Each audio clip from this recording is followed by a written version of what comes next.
A graça comum. Em conexão com as operações gerais do Espírito Santo, o tema da graça comum pede atenção. Deve-se entender, porém, que diversamente da teologia arminiana, a teologia reformada calvinista não considera a doutrina da graça comum como parte da soteriologia. Ao mesmo tempo, ela reconhece a estrita relação que existe entre as operações do Espírito Santo na esfera da criação e suas operações na esfera da redenção, e, portanto, entende que não as devemos dissociar muito. A origem da doutrina da graça comum.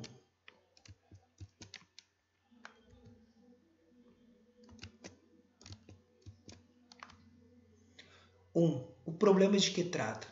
O surgimento da doutrina da graça comum foi ocasionado pelo fato de que há no mundo, ao lado do curso da vida cristã com todas as suas bênçãos, um curso natural da vida que, não implicando redenção, exibe, não obstante, muitos sinais do verdadeiro, do bem e do belo.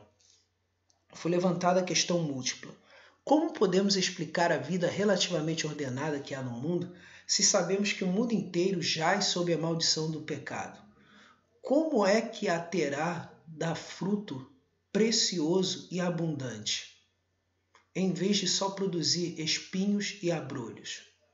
Como podemos explicar o fato de que o homem pecador ainda conserva algum conhecimento de Deus, das coisas naturais e da diferença entre o bem e o mal, e demonstra alguma consideração pela virtude e pelo bom comportamento exterior?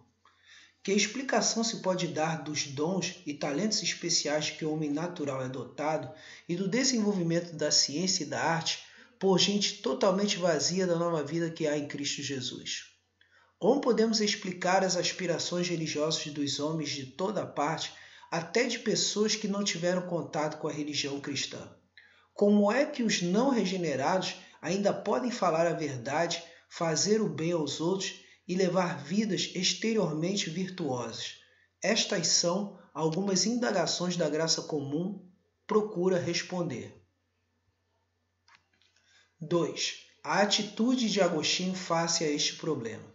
Agostinho não ensinou a doutrina da graça comum, embora não usasse a palavra graça exclusivamente como um designativo da graça salvadora. Ele falava da graça que Adão desfrutava antes da queda, e até admitia que a existência do homem como ser vivo, racional e consciente podia ser denominada graça. Mas, contrariamente a Pelágio, que dava ênfase à capacidade natural do homem, e não reconhecia outra graça que aquela que consiste dos dotes naturais do homem, da lei, do evangelho, do exemplo de Cristo e da iluminação do entendimento por uma graciosa influência de Deus, Agostinho salientava a incapacidade total do homem e a sua absoluta dependência da graça de Deus, sendo esta uma força renovadora interna, que não somente ilumina a mente, mas também age na vontade do homem, quer como graça operante, quer como cooperante. Ele emprega a palavra graça quase exclusivamente neste sentido, e considera esta graça como a condição necessária para a realização de cada boa ação.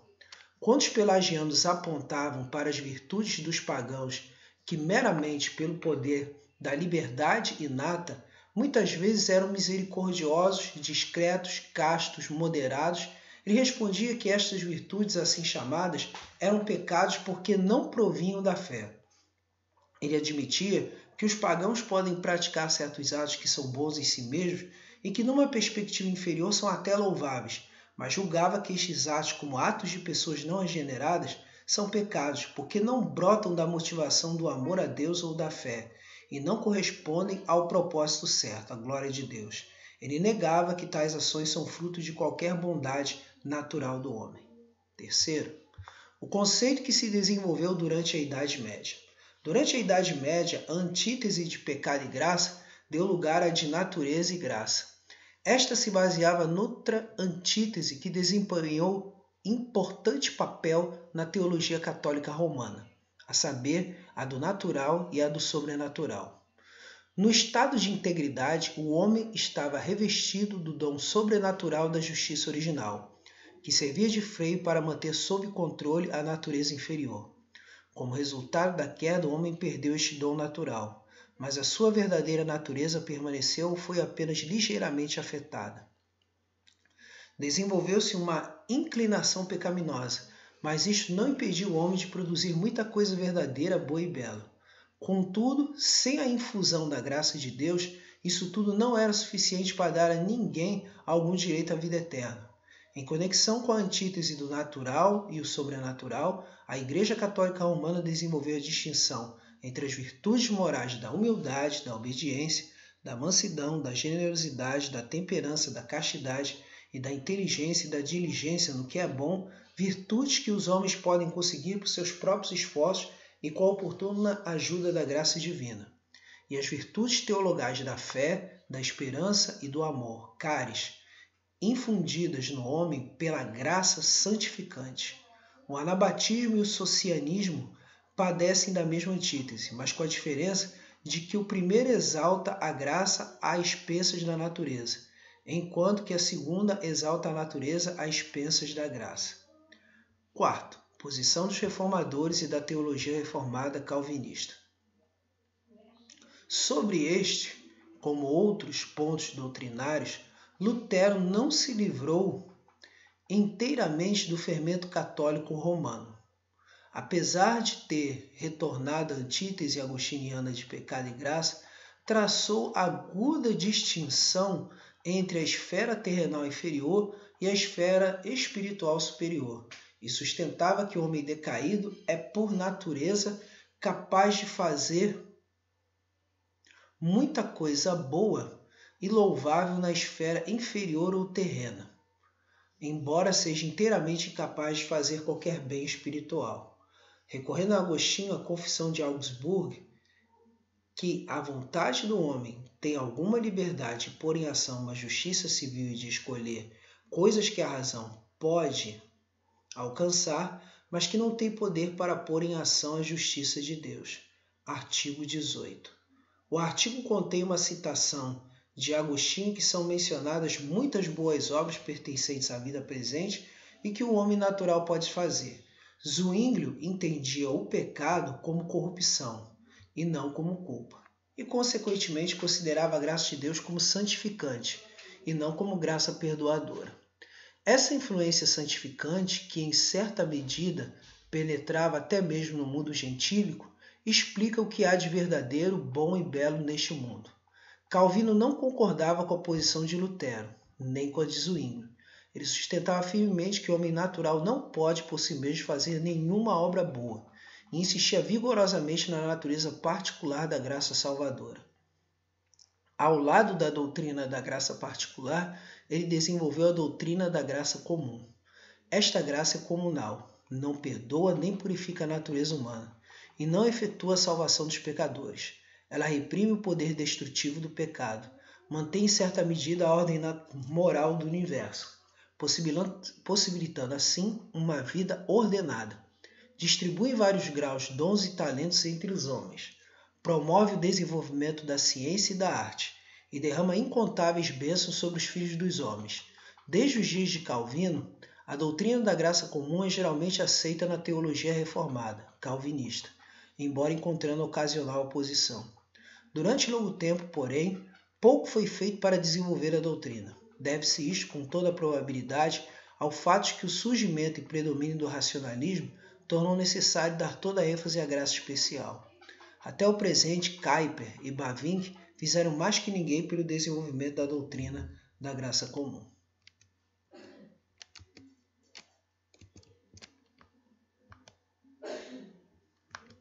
B.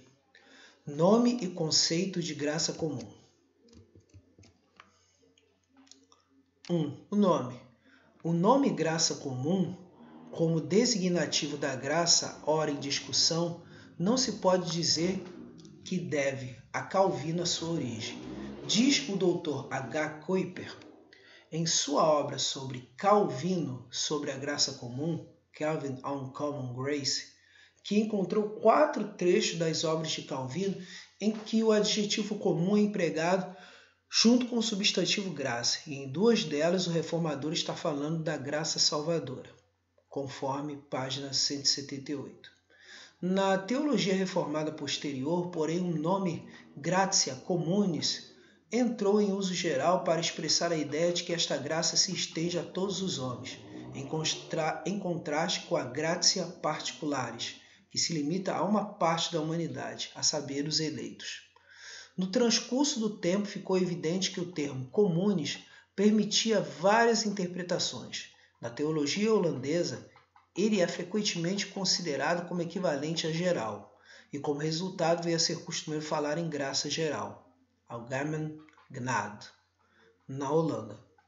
Estritamente falando, porém, o termo communis, como aplicado à graça, embora implicando que é geral em algum sentido da palavra, salienta o fato de que esta graça é comunal, isto é possuída em comum por todas as criaturas ou por todos os homens ou por aqueles que vivem sob a administração do Evangelho.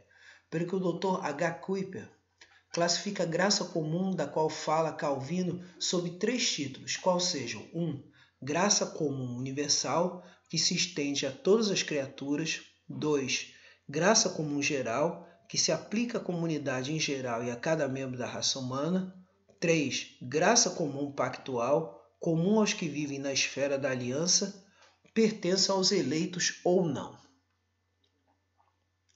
É mais que evidente que os teólogos reformados calvinistas subordinaram também a expressão graça comum uma graça que não é geral, a saber, os privilégios dos que vivem sob a administração do Evangelho. A vocação universal externa, inclusive. Ao mesmo tempo, eles assinalam que esta graça, em distinção da graça comum geral, pertence à economia da redenção. Finalmente, deve-se notar que a expressão gratia communis é suscetível de receber, e de fato tem recebido interpretação não somente quantitativa, mas também qualitativa. Pode denotar uma graça que é comum no sentido de ordinária. As operações ordinárias do Espírito Santo, em distinção das suas operações especiais, são chamadas comuns. Suas operações naturais ou usuais se contrastam com as que são invulgares e sobrenaturais. É este o sentido do termo comum na Confissão de Westminster, capítulo 10, seção 4, e no Catecismo Maior de Westminster, pergunta 60. A respeito da graça comum desfrutada pelos que vivem sob o Evangelho, declara W. L. Alexander: a graça deste modo concedida é comum, não no sentido de ser dada a todos os homens em comum, mas no sentido de produzir efeitos ordinários, podendo ficar aquém da real eficácia salvífica. Assim entendida, a graça de Deus pode ser comum, sem ser geral ou universal. Systematic of Bible Theology, 2, parte 352.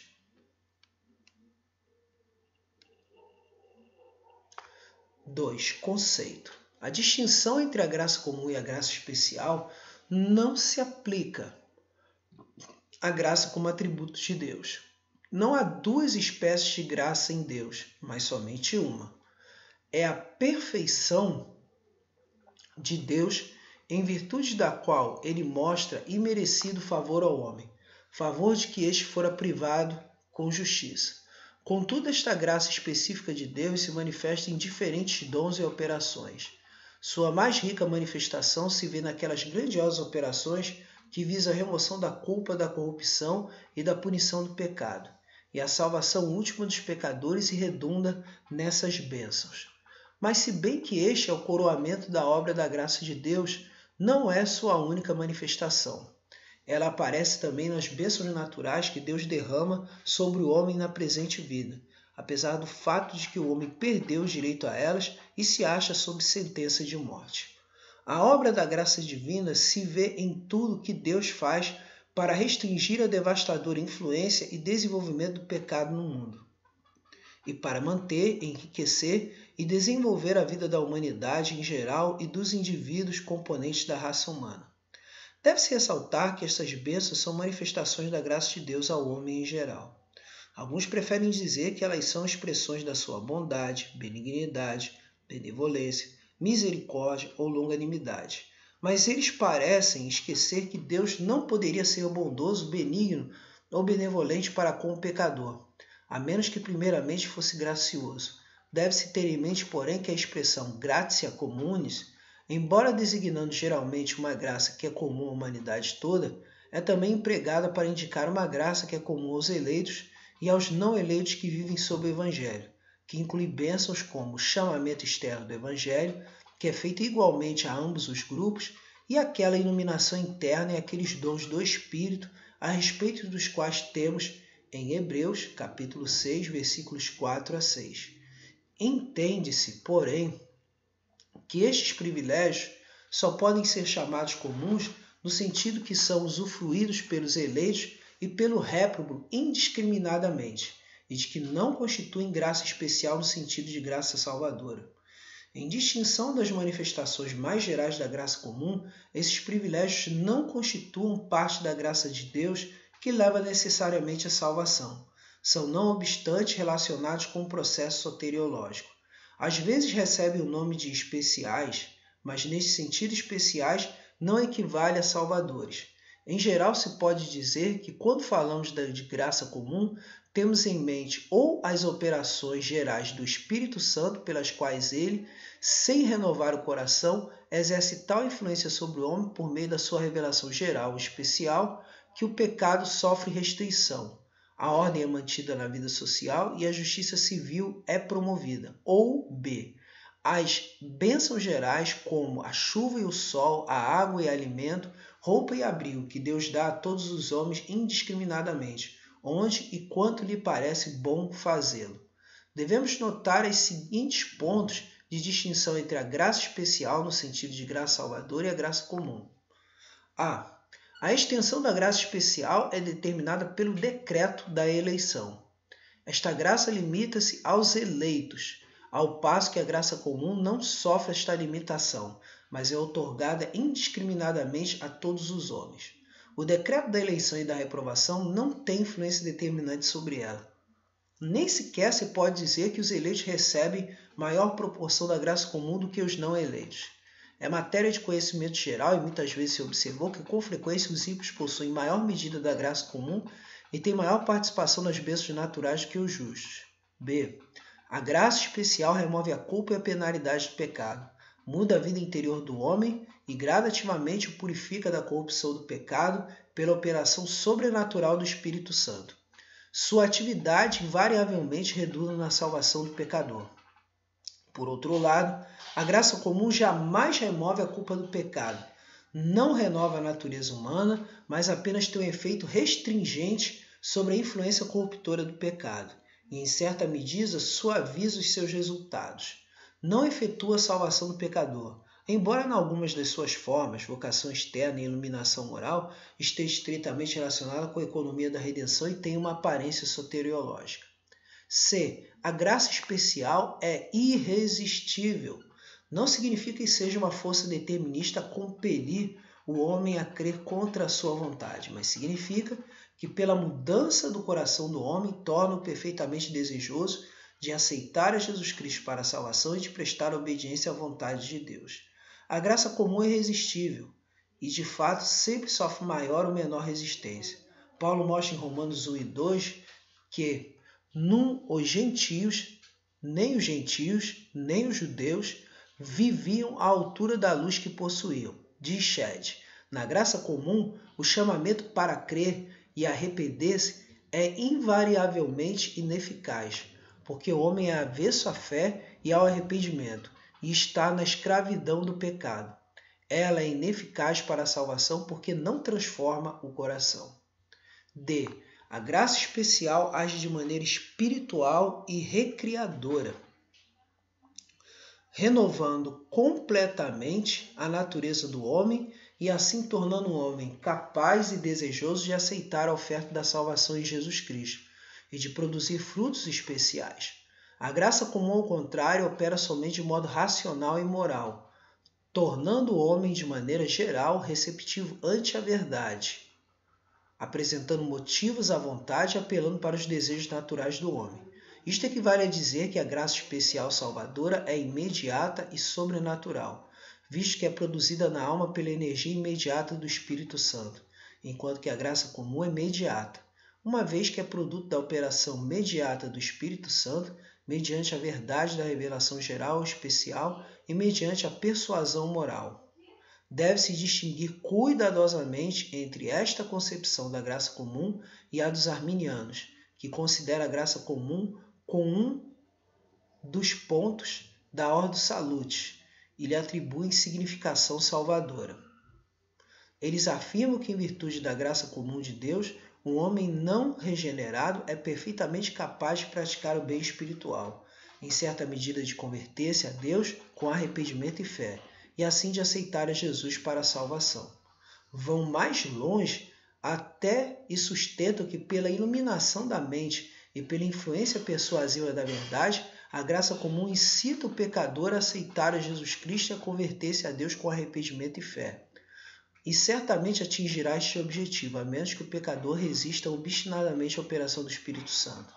Os cânones de Dort se ocupam disto quando rejeitam o erro dos que ensinam que o homem natural e corrupto pode usar tão bem a graça comum, pela qual eles entendem a luz da natureza, ou os dons que ainda ficaram depois da queda, que ele pode, pelo seu bom uso, obter gradativamente uma graça maior, isto é, a graça evangélica ou salvadora e a própria salvação.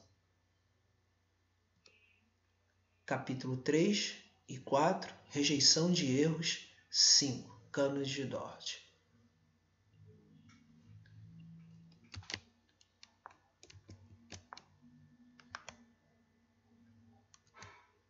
C.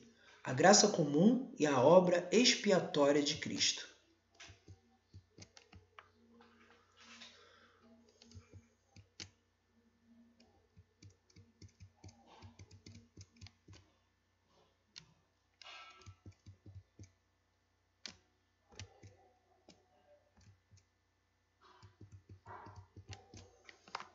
Surge naturalmente a questão sobre se a manifestação da graça comum de algum modo se relaciona com a obra expiatória de Cristo.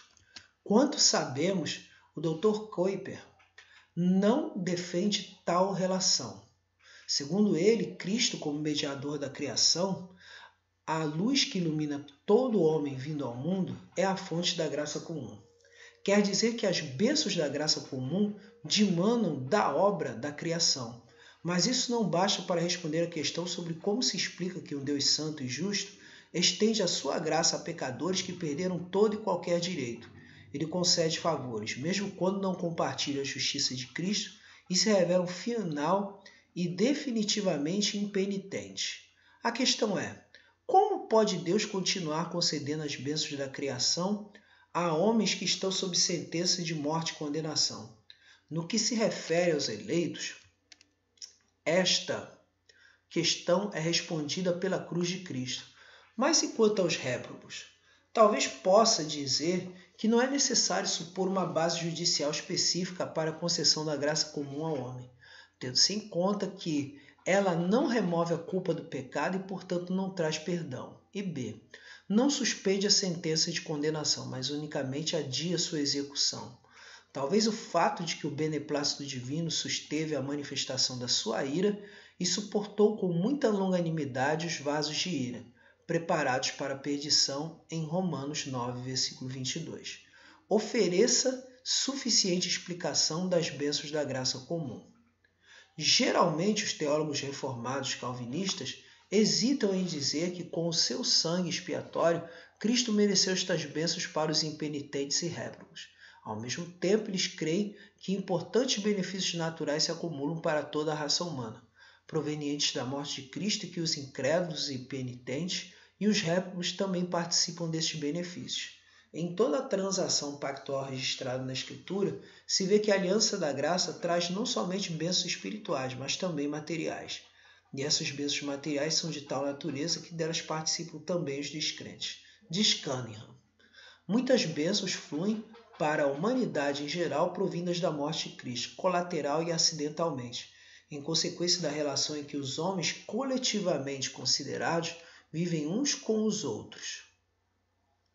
Story Theology 2. E não é nada mais que natural que seja assim.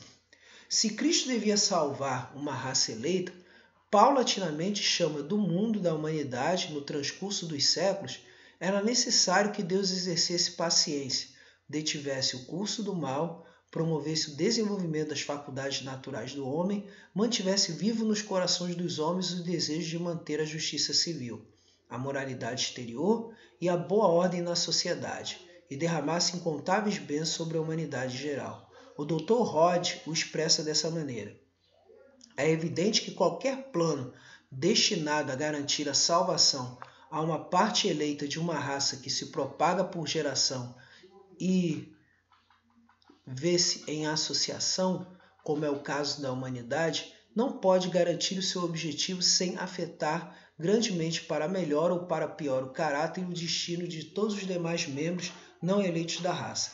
Cita ele o Dr. Candice para indicar que toda a história da raça humana, desde a apostasia até o juízo final, é uma dispensação de paciência com relação aos réprobos, em que muitas bênçãos físicas e morais que afetam os seus caracteres e os seus destinos para sempre acumulam-se até mesmo para os pagãos e muito mais aos cidadãos de boa e refinada educação pertencentes às comunidades cristãs.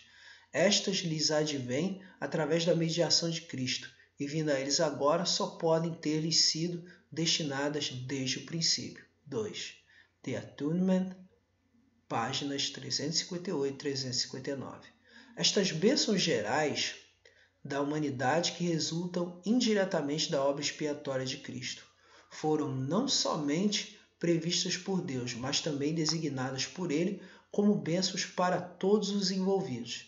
Naturalmente, é mais certo que o propósito de Deus na obra de Cristo visava primária e diretamente não o bem-estar temporal dos homens em geral, mas sim a redenção dos eleitos.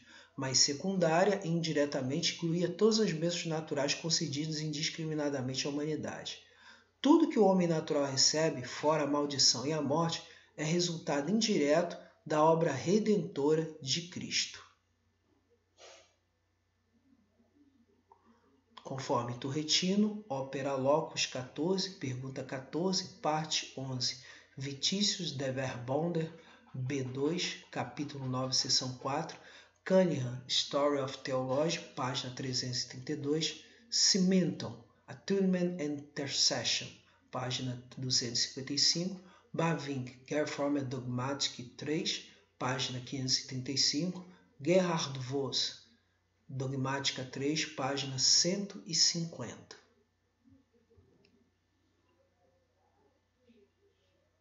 D.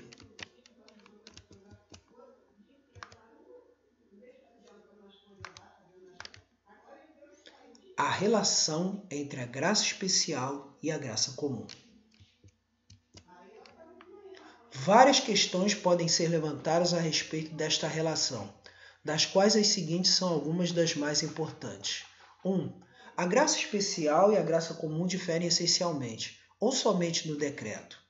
Os arminianos reconhecem, ao lado da graça suficiente comum, a graça da obediência evangélica, mas afirmam que as duas diferem somente em grau, não em essência. Ambas são soteriológicas, no sentido de que fazem parte da obra salvadora de Deus. A primeira possibilita ao homem arrepender-se e crer, ao passo que a segunda, em comparação com a vontade, faz com que o homem se arrependa e creia. Ambas podem sofrer resistência, de maneira que mesmo a segunda não é necessariamente eficaz para a salvação. Todavia, a teologia reformada calvinista insiste na diferença essencial entre a graça comum e a especial. A graça especial é sobrenatural e espiritual, remove a culpa e a corrupção do pecado e suspende a sentença de condenação. A graça comum, por outro lado, é natural e, embora algumas das suas formas possam estar estreitamente relacionadas com a graça salvadora, ela não remove o pecado nem liberta o homem, mas simplesmente restringe as manifestações externas do pecado e promove a moralidade e a decência exteriores. Boa ordem na sociedade, justiça cívica, desenvolvimento da ciência e da arte, etc. Ela age somente na esfera natural e não na espiritual. Deve-se sustentar que, embora ambas sejam estreitamente relacionadas na presente vida, são essencialmente diferentes, não diferindo apenas em grau. Haja quanta graça comum houver, não introduzirá o pecador na vida que há em Cristo Jesus. Contudo, a graça comum às vezes se revela em formas que dificilmente o homem pode distinguir das manifestações da graça especial, como, por exemplo, no caso da fé temporal. Ao que parece, o Dr. Shedd não tem especialmente em mente a diferença essencial entre ambas, quando diz: o não eleito recebe a graça comum e a graça comum dobraria a vontade humana, se não fosse derrotada por ela.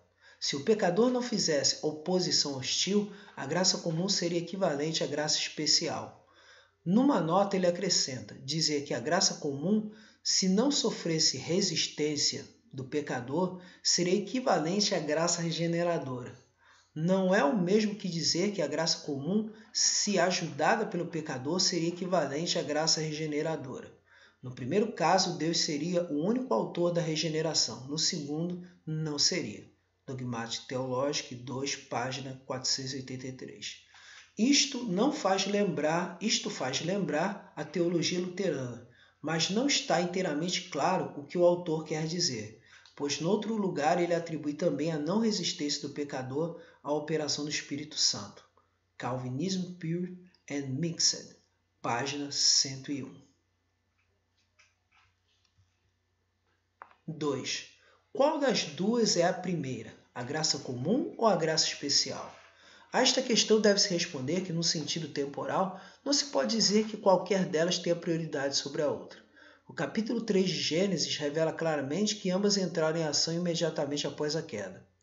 Contudo, deve-se atribuir à graça especial a prioridade lógica, porquanto a graça comum é-lhe subserviente em sua operação no mundo. 3. A graça comum atende a um propósito independente ou não? Não se pode duvidar de que, em parte, a graça comum tem o seu propósito na obra redentora de Jesus Cristo. Ela é subserviente à execução do plano de Deus na vida dos eleitos e no desenvolvimento da igreja. Mas, em acréscimo, atende também um propósito independente, qual seja, trazer à luz e pôr em ação para o serviço do bem as forças ocultas da natureza e desenvolver os poderes e talentos latentes na raça humana, para que o homem possa progressivamente exercer domínio sobre a criação inferior para a glória de Deus, o Criador. 4. A graça especial e a graça comum têm cada uma a sua própria esfera peculiar e distintiva. Pode-se dizer que, em certo sentido, a graça especial tem a sua própria esfera peculiar na igreja organizada, se bem que não está limitada necessariamente a esta, e que a graça comum também opera na igreja, pois ela é dada a todos os homens. Ambas operam no mundo, mas enquanto a graça comum, no sentido mais habitual da expressão, diz respeito às coisas do mundo natural e da vida presente, a graça especial tem que ver com as coisas da nova criação. Só podem influenciar-se mutuamente. A graça comum enriquece a igreja com suas bênçãos, e a igreja eleva os frutos da graça comum ao nível superior, colocando-os sob a influência da vida regenerada.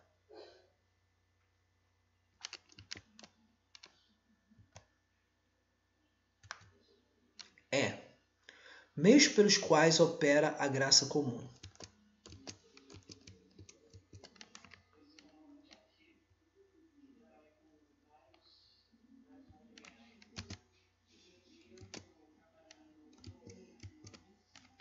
Podemos distinguir vários meios pelos quais a graça comum leva a efeito a sua obra.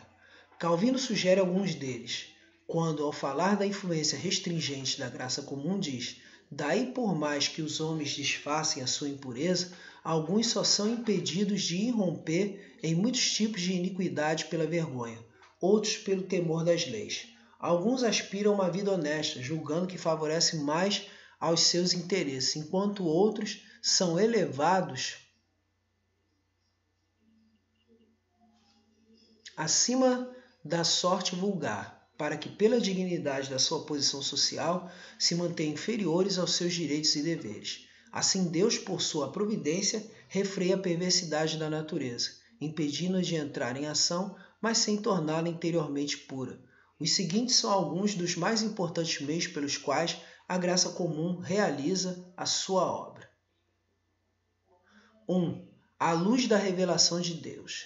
Esta é fundamental, pois sem ela, todos os outros meios seriam impossíveis, e mesmo que fossem possíveis, não funcionariam apropriadamente. Temos em mente aqui, primariamente, a luz da revelação de Deus, que brilha na natureza e ilumina todo homem que surge no mundo. Ela mesma é fruto da graça comum, mas por sua vez vem a ser um meio para a maior manifestação dela, visto que serve para guiar a consciência do homem natural. Paulo fala dos gentios que praticam por natureza as coisas da lei, dizendo que eles mostram a norma da lei gravada nos seus corações, testemunhando-lhes também a consciência e os seus pensamentos mutuamente, acusando-se ou defendendo-se. Romanos 2, versículos 14 e 15.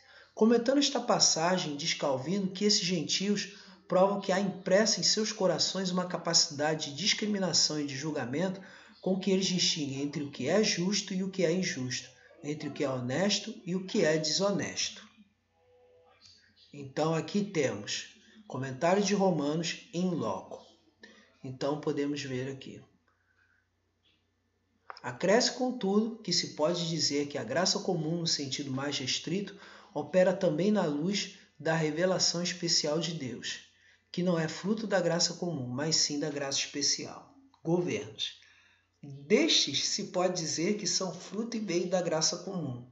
Segundo Romanos 13, os governos são ordenados por Deus para a manutenção da boa ordem na sociedade. Resistir a eles é resistir à ordenação de Deus. A autoridade governante, diz o apóstolo, é ministro de Deus para teu bem. Romanos 13, versículo 4. Ele vê suporte na consciência do homem. Versículo 5. E quanto ao mais, não é sem motivo que ela traz a espada. Sobre este ponto diz a Confissão Belga: cremos que o nosso gracioso Deus, devido à depravação da humanidade, designou reis, príncipes e magistrados, desejoso de que o mundo seja governado por certas leis e formas de vigilância, com o fim de que a dissolução dos homens fosse refreada e todas as coisas fossem conduzidas com boa ordem e decência entre eles. Aí está. 3. Opinião pública. A luz que brilha nos corações dos homens, especialmente quando reforçada pela influência da revelação especial de Deus, resulta na formação de uma opinião pública externa em conformidade com a lei de Deus. Isto tem tremenda influência sobre a conduta dos que são sensíveis ao julgamento da opinião pública.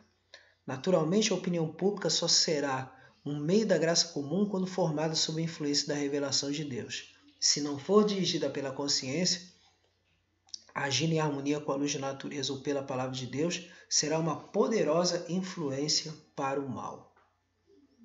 4. Punições e recompensas divinas. As disposições providenciais de Deus pelas quais ele visita a iniquidade dos homens neles mesmos, nesta vida, e recompensas às ações que se harmonizam exteriormente com a lei divina, atendem ao importante propósito, refreando o mal existente no mundo. As punições têm efeito dissuasório e as recompensas servem de incentivo. Por este meio, toda a bondade moral que há no mundo é fortemente estimulada. Muitos se esquivam do mal e buscam o bem, não porque temam a Deus, mas porque percebem que o bem traz a sua própria recompensa e atende melhor aos seus interesses.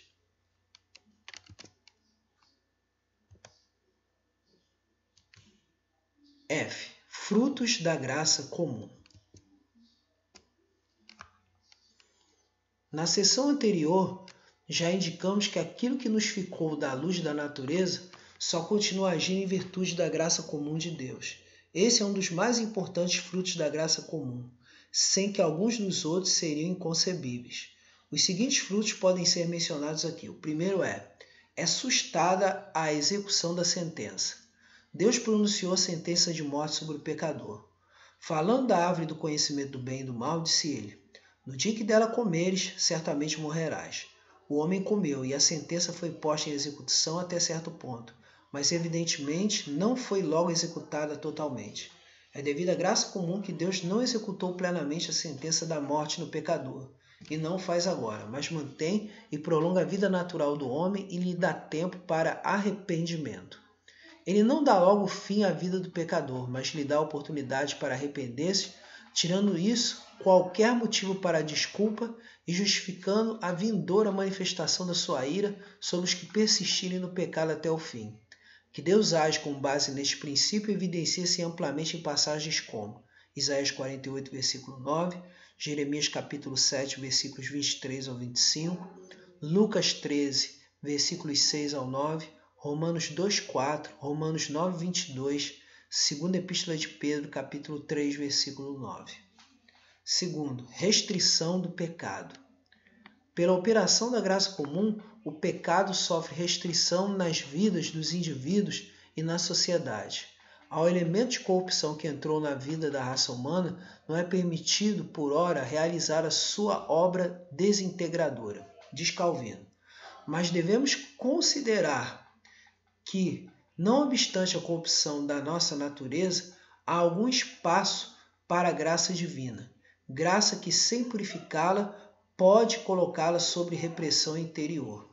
Pois se o Senhor deixasse todas as mentes soltas para desenfrear-se em suas luxúrias, sem dúvida não há nenhum homem que não mostrasse que a sua natureza é capaz de praticar todos os crimes que Paulo acusa. Romanos 3, comparado com Salmo 14, versículos 3 ao 6. Esta repressão pode ser externa ou interna, ou ambas, mas não muda o coração. Há passagens que falam da luta do Espírito de Deus com os homens, luta que não produz arrependimento. Gênesis capítulo 6, versículo 3, Isaías 63, versículo 10, Atos 7, versículos 51. De operações do Espírito Santo que acabam sendo retiradas. 1 Samuel capítulo 16, versículo 14, Hebreus capítulo 6, versículos 4 ao 6. E de fato, de que em alguns casos Deus finalmente deixa os homens entregues às luxúrias dos seus próprios corações. Salmo 81, versículo 12, Romanos 1, 24, versículos 26 e 28. Em acréscimo às passagens anteriores, há algumas que mostram claramente que Deus reprime o pecado de várias maneiras, como Gênesis capítulo 20, versículo 6, Gênesis 31, versículo 7, Jó 1, versículo 12, Jó 2, versículo 6, segundo livro dos Reis, capítulo 19, versículos 27 e 28, e Romanos 13, versículos 1 ao 4. Terceiro, preservação de alguma percepção da verdade, da moral e da religião. Deve-se à graça comum que o homem ainda conserva alguma noção do verdadeiro, do bom e do belo, e muitas vezes aprecia estas coisas num grau até surpreendente, e revela desejo da verdade, da moralidade externa e mesmo de certa forma de religião. Paulo fala dos gentios que mostram a norma da lei gravada nos seus corações, testemunhando-lhes também a consciência, e os seus pensamentos mutuamente acusando-se ou defendendo-se. Na passagem recém-citada de Romanos capítulo 2, versículo 15, até mesmo daqueles que davam livre curso em suas vidas ímpias, que eles conheceram a verdade de Deus, embora detivessem a verdade com a injustiça e a mudassem em mentira. Romanos capítulo 1, versículos 18 ao 25. Aos atenienses que não tinham temor de Deus, disse ele: em tudo vos vejo acentuadamente religiosos. Atos 17, versículo 22. Os cânones de Dort expressam-se como segue sobre este ponto. Permanecem, porém, no homem, desde a queda, vislumbres da luz natural pelos quais ele conserva algum conhecimento de Deus, das coisas naturais e da diferença entre o bem e o mal, e mostra alguma consideração pela virtude e pela conduta exterior. Mas esta luz da natureza acha-se tão longe de ser suficiente para dar-lhe um conhecimento salvífico de Deus e da verdadeira conversão, que ele é incapaz de usá-la direito, mesmo nas coisas naturais e civis. Não somente isto, mas também esta luz, tal como é, o homem a torna totalmente corrompida e obstrui com a sua injustiça, fazendo aquilo que é inescrutável diante de Deus. Dort 3, 4, 4. Quarta, a prática do bem externo e da justiça civil. A graça comum capacita o homem para praticar o que geralmente se denomina de justitia civilis, isto é, aquilo que é certo nas atividades civis ou naturais, em distinção daquilo que é certo das questões religiosas. As boas obras naturais nas relações sociais, obras que se harmonizam externa e objetivamente com a lei de Deus, embora inteiramente destituídas de qualquer qualidade espiritual. Isto está em harmonia com a nossa confissão reformada, calvinista. O artigo 14 da Confissão Belga fala em seu título da incapacidade humana de realizar o que é verdadeiramente bom. Afirma que o homem conservou apenas diminutos restos dos seus excelentes dons, o bastante para deixá-lo sem desculpa, e somente rejeita o erro pelagiano segundo o qual o homem pode por si mesmo praticar o bem espiritual ou salvífico. O artigo 3 dos cânones de Dort fala num tom semelhante. Portanto, todos os homens são concebidos em pecado e são por natureza filhos da ira, incapazes para o bem salvífico, etc. Talvez se objete que o Catecismo de Heidelberg fala em termos absolutos na pergunta 8, quando afirma que somos incapazes de fazer qualquer bem, a não ser que sejamos regenerados. Mas pelo comentário do próprio Ursino, fica evidente que ele não nega que o homem possa praticar o bem civil, mas somente que possa praticar as boas obras definidas na pergunta 91 do referido catecismo. Os teólogos reformados calvinistas geralmente afirmam que os não regenerados podem realizar o bem natural, o bem civil e o bem religioso exterior. Contudo, eles chamam a atenção para o fato de que, contanto essas obras dos não regenerados sejam boas do ponto de vista material, como boas obras ordenadas por Deus, não podem ser consideradas boas do ponto de vista formal, uma vez que não provêm do motivo certo e não visam o propósito certo. A Bíblia fala repetidamente de obras de não regenerados como boas e corretas. Segundo o livro dos Reis, capítulo 10, versículos 29 e 30. Segundo Reis 12, versículo 2, comparando com segundo Crônicas 24, versículos 17 a 25. 14, 3 de segundo Crônicas, versículos 14 e 16 de segundo Crônicas 14. E 20 e 27 do mesmo capítulo de segundo Crônicas, capítulo 14. Comparando com 2 Crônicas, capítulo 25, versículo 2, Evangelho de Lucas, 6,33 e Romanos 2, versículos 14 e 15.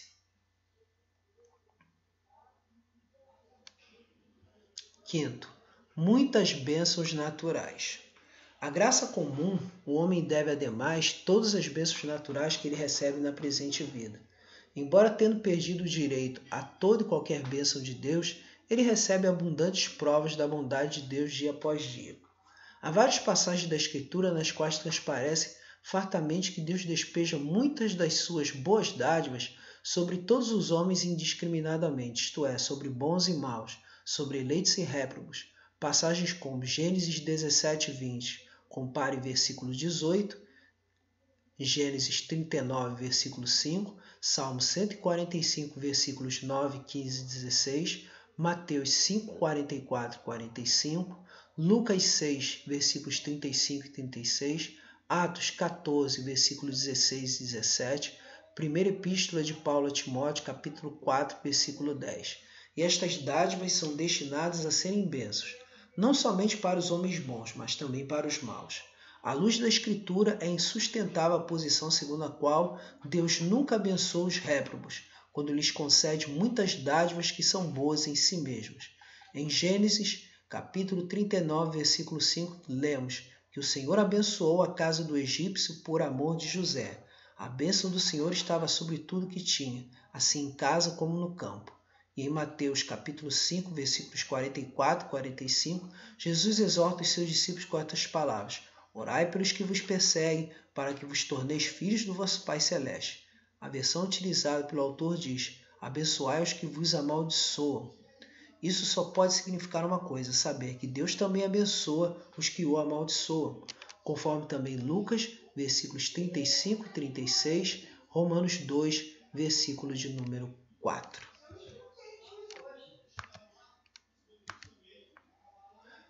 G. Objeções à doutrina reformada da graça comum. Diversas objeções foram e ainda são levantadas por alguns contra a doutrina da graça comum nos termos em que foi exposta acima. Algumas das mais importantes são as seguintes. 1. Os arminianos não se mostram satisfeitos com ela porque acham que ela não vai suficientemente longe. Eles consideram a graça comum como uma parte integrante do processo salvífico. É aquela graça suficiente que habilita o homem a arrepender-se e a crer em Jesus Cristo para a salvação, e que no propósito de Deus visa conduzir os homens à fé e ao arrependimento, embora a possam frustrar. Nota: alguns chamam esta graça de graça preveniente. Fecha a nota. Uma graça que não vise a salvação dos homens e não auxilie realmente é uma contradição de termos. Daí Pope, um arminiano wesleyano, afirma que a graça comum no sistema calvinista é universal e não particular, é necessariamente ou pelo menos fatualmente inoperante para a salvação no propósito de Deus, e apelida isto de influência desperdiçada. Diz ele mais: a graça deixa de ser graça se não inclui a intenção salvadora do doador. Mas o certo é que a Bíblia não limita, desse jeito, o uso do termo graça. Passagens como Gênesis 6:8, Gênesis 19:19, Êxodo 33:12, 16, Números 32:5 e Lucas 2:40 e muitas outras não se referem ao que denominamos graça salvadora, nem tampouco ao que o arminiano denomina de graça suficiente. Conforme Christian Theology 2, página 387, 388. Às vezes, argumentam que a doutrina reformada da graça comum envolve a doutrina da expiação universal e, portanto, vai dar no campo arminiano. Mas não há boa base para esta asserção. Ela nem diz nem implica que é propósito de Deus salvar todos os homens por meio do sangue expiatório de Jesus Cristo. A objeção se baseia particularmente na proclamação universal do Evangelho, que é considerada possível somente com base numa expiação universal. Ela já foi sugerida pelos próprios arminianos por ocasião do Sínodo de Dort, quando eles asseveram que os reformados, com a sua doutrina da expiação particular, não podiam pregar o Evangelho a todos os homens indiscriminadamente. Mas o Sínodo de Dort não reconheceu a contradição deduzida por eles. Os cânones ensinam a expiação particular e também exigem a proclamação universal do Evangelho. Isso está em perfeita harmonia com a Escritura, que por um lado ensina que Cristo fez expiação somente pelos eleitos. João 10, versículo 15, Atos 20, versículo 28, Romanos 8, versículos 32 e 33, conforme também João 17, 9, e por outro lado ensina que o Evangelho tem que ser propagado a todos os homens, indiscriminadamente. Mateus 22, versículos 2 ao 14, Mateus 28, versículo 19, Marcos 16, versículos 15 e 16. Se objetar que não podemos harmonizar plenamente a indiscriminada e sincera oferta da salvação condicionada pela fé e arrependimento com a doutrina da expiação particular, pode-se admitir isto, mas com um definido entendimento de que a verdade de uma doutrina não depende da nossa capacidade de harmonizá-la com todas as doutrinas da Escritura. Outra objeção à doutrina da graça comum é que ela pressupõe certa disposição favorável de Deus pelo mesmo para com os pecadores reprovados, quando não temos nenhum direito de supor que Deus tenha tal disposição. Esta crítica toma seu ponto de partida no conselho eterno de Deus, em sua eleição e reprovação. Ao longo da linha da sua eleição, Deus revela seu amor, sua graça, sua misericórdia e sua longanimidade, levando à salvação, e na concretização histórica da sua reprovação. Ele dá expressão à sua aversão, ao seu desfavor, ao seu ódio, à sua ira, levando à destruição. Mas isso parece uma simplificação exagerada e racionalista da vida interior de Deus, simplificação que não leva em conta a sua autorrevelação. Ao falarmos deste assunto, devemos ser muito cuidadosos e deixar-nos guiar pelas declarações explícitas da Escritura, e não por nossas atrevidas inferências do secreto conselho de Deus.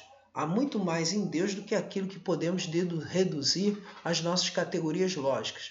Serão os eleitos nesta vida unicamente objetos do amor de Deus e nunca, em certo sentido, objetos da sua ira? Estará Moisés pensando nos réprobos quando diz: pois somos consumidos pela tua ira e pelo teu furor conturbados? Salmo 90, versículo 7.